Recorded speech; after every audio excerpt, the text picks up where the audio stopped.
नाशिकमध्ये शनिवारी संविधान आणि आरक्षण बचावासाठी आंबेडकरी समाजाचा प्रचंड जनआक्रोश रस्त्यावर उतरल्याचे चित्र पाहायला मिळाले। अनुसूचित जातींमध्ये आरक्षणाचे उपवर्गीकरण करण्याच्या राज्य शासनाच्या निर्णयाविरोधात नाशिक जिल्हा उपवर्गीकरण विरोधी संघर्ष समितीच्या वतीने विराट जनआंदोलन छेडण्यात आले। शनिवार 16 मे रोजी सकाळी 11 वाजता शालिमार येथील डॉक्टर बाबासाहेब आंबेडकर पुतळ्यापासून या भव्य मोर्चाला सुरुवात करण्यात आली। हातात फलक, घोषणाबाजी आणि संविधान बचावाचे संदेश देत हजारो आंदोलक जिल्हाधिकारी कार्यालयावर धडकले। यावेळी परिसर घोषणांनी दणाणून गेला होता।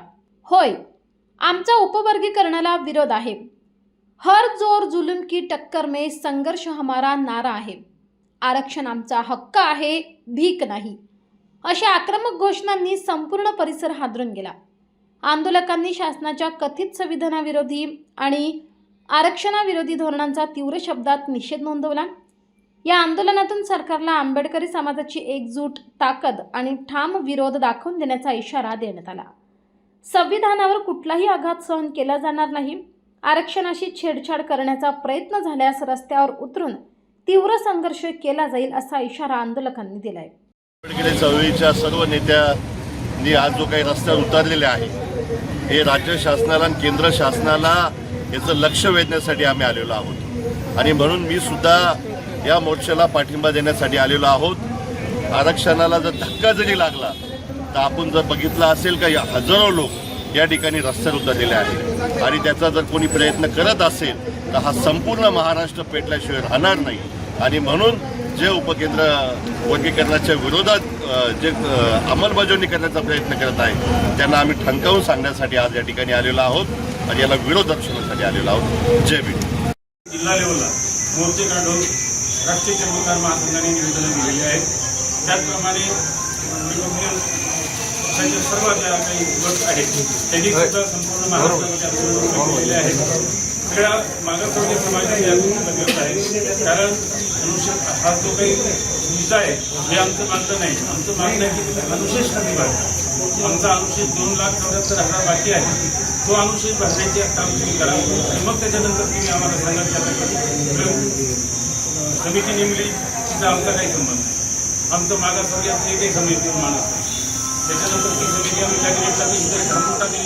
आता त्यांनी मुख्य सचिवांची समिती नेमली।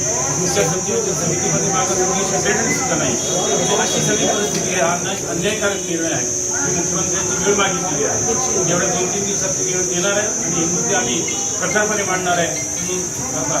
महाराष्ट्रातील नेते त्यांना एकत्र करून आम्ही 10-20 लोकांची परवानगी मागितली की 2-4 दिवसात मिळाल्यानंतर आपण निश्चितपणे दाब विचारल्याशिवाय राहणार।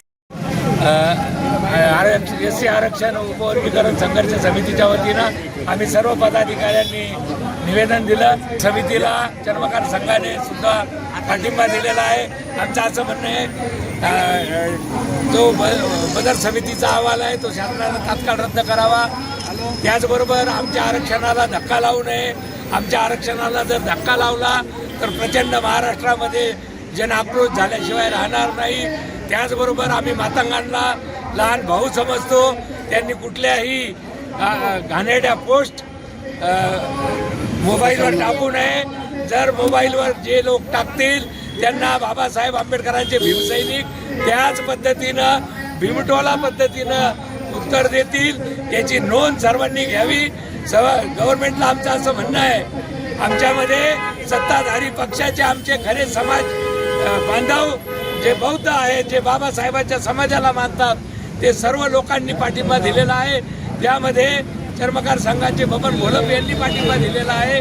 खाटीक समाजाचे लक्ष्मण मंडाले यांनी पाठिंबा दिलेला आहे।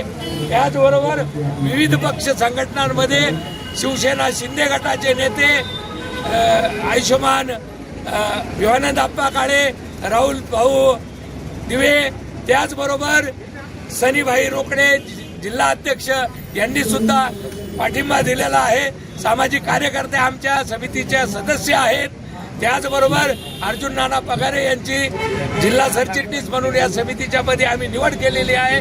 तमाम कार्यकर्ते, पदाधिकारी, कैलास तेलोरेजी, त्याचबरोबर सुरेश गांगुर्डे, डॉक्टर प्रवीण गांगुर्डे, माजी न्यायाधीश अनिलजी वैद्य साहेब, लक्ष्मीताई ताठे, सनीभाई रोकडे, अनिलभाई गांगुर्डे, आमचे विक्रांत गांगुर्डे, प्रशांत गांगुर्डे, हे सर्वांनी मिळून, हे अरुणा आहेर महिला आघाडीच्या, त्याचबरोबर चर्मकार संघाचे रमेश पात्रे, या सर्वांनी आम्हाला पाठिंबा दिलेला आहे आणि या संदर्भात लवकरात वर्गीकरण समितीच्या वतीने आज जिल्हाधिकारी कार्यालयावरती आम्ही निदर्शने करून जिल्हाधिकारी कार्यालयात निवेदन दिलेलं आहे का जर हे उपवर्गीकरण जर कुठे थांबलं नाही तर आम्ही 58 जाती आज आमच्या सोबत आहे.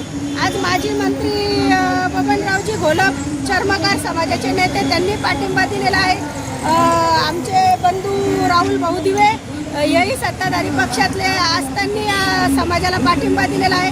हा एका कुठल्या समाजाचा लढा नाही आहे, प्रश्न नाही आहे. कारण आपण आज बघितलं तर सरकार हे जे काही दोन लोकांमध्ये जे भांडण लावायचा प्रकार चालू आहे हा कुठेतरी थांबला पाहिजे. आज जर बघितलं तर मातंग समाज हा आमचा लहाना भाऊ आहे आणि लहाना भाऊ असताना जर याच्यातले काही दलाल जे RSSला जॉईन झाले त्यांनीच हा जो घाट घातलेला आहे का दोन समाजामध्ये कुठेतरी तीड निर्माण होऊ नये, दंगे घडले पाहिजे. हे कुठेतरी सरकारला आमची कळकळीची विनंती आहे तर तुम्ही लवकरात लवकर हे बंदर समाजाची जी कमिटी केलेली आहे ही बरखास्त करा आणि समाजामध्ये भांडणं लावायचं, तीड निर्माण करायचं हे कुठेतरी थांबवा. नाहीतर सर्व धर्म समभाव, सर्व धर्माचे लोक 58 जाती रस्त्यावर उतरल्याशिवाय राहणार नाही. एवढंच तुम्हाला या निदर्शनामध्ये तुम्हाला आव्हान करतो आणि इथेच थांबतो. जय भीम, जय संविधान. या विराट जन आंदोलनात नाशिक जिल्ह्यातील स्वाभिमानी आंबेडकरी, बहुजन समाज, युवक, महिला आणि समाजप्रेमी नागरिक मोठ्या संख्येने सहभागी झाले होते. आंदोलनामुळे शहरातील वातावरण काही काळ तणावपूर्ण आणि घोषणांनी भारलेले दिसून आले.